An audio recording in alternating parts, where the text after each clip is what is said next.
Radio Naira की तरफ से आप सभी को शरद नवरात्रों की ढेर सारी शुभकामनाएं। इस नवरात्रि रेडियो नायरा आप सभी के लिए प्रस्तुत करने जा रहा है रामायण।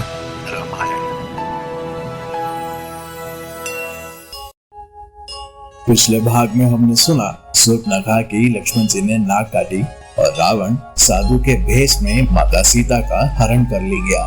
जब रावण माता सीता को अपने पुष्पक विमान में ले जा रहा था तो रास्ते में जटायु ने माता सीता की रक्षा करने की कोशिश की और इसी कोशिश में रावण ने जटायु का एक पंख काट दिया। तो जैसे ही जटायु और प्रभु श्री राम की भेंट हुई तो जटायु ने बताया कि रावण माता सीता का अपहरण करके ले गया है और ये बताते बताते ही जटायु ने अपने प्राण त्याग दिए। अब सुनते हैं आगे। जय श्री राम।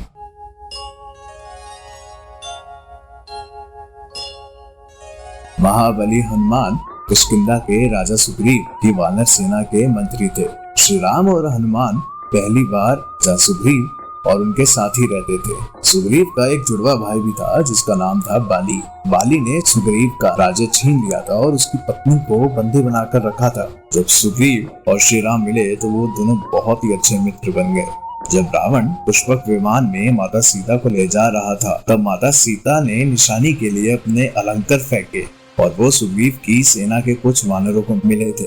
जब उन्होंने श्री राम को अलंकार दिखाए तो श्री राम की आंखों से आंसू न रुके और श्री राम ने एक सच्चे मित्र का फर्ज निभाते हुए सुग्रीव के भाई बाली का वध कर सुग्रीव को किष्किंधा का राजा बना दिया।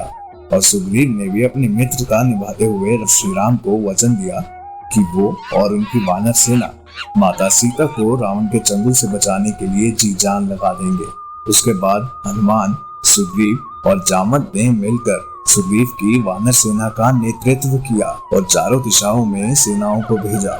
सभी दिशाओं में ढूंढने के बाद ज्यादातर सेना खाली हाथ ही वापस लौटी, लेकिन दक्षिण की तरफ हनुमान जी एक सेना लेकर गए जिसका नेतृत्व अंगद कर रहे थे।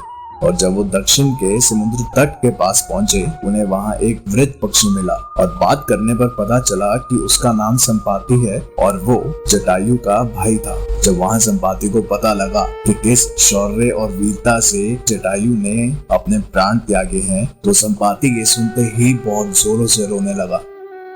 और संपाति ने बताया कि समुद्र के उस पार एक सोने की नगरी है लंका और रावण वहां का राजा है। लेकिन अब प्रश्न ये था कि उस तरफ जाएं कैसे।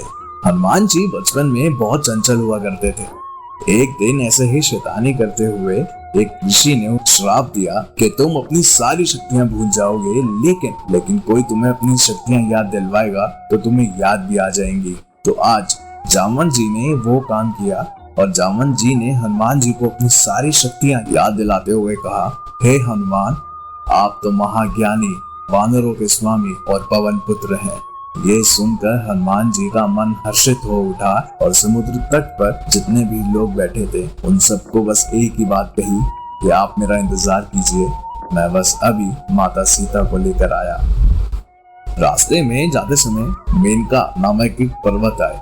उन्होंने हनुमान जी से कुछ देर वहां आराम करने को कहा, लेकिन हनुमान जी ने उत्तर दिया कि जब तक मैं श्री राम का कार्य पूर्ण ना कर लूं मेरे जीवन में विश्राम की कोई जगह नहीं है।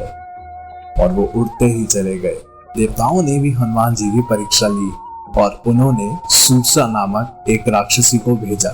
सूसा ने हनुमान जी को खाने की कोशिश की और हनुमान जी ने अपना आकार छोटा कर उसके मुख के अंदर गए और बाहर आ गए। और वहीं समुद्र में एक छाया को पकड़ने वाली राक्षसी भी रहती थी, लेकिन हनुमान जी कहाँ रुकने वाले थे।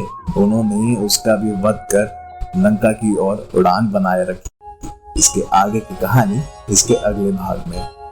जय श्री राम।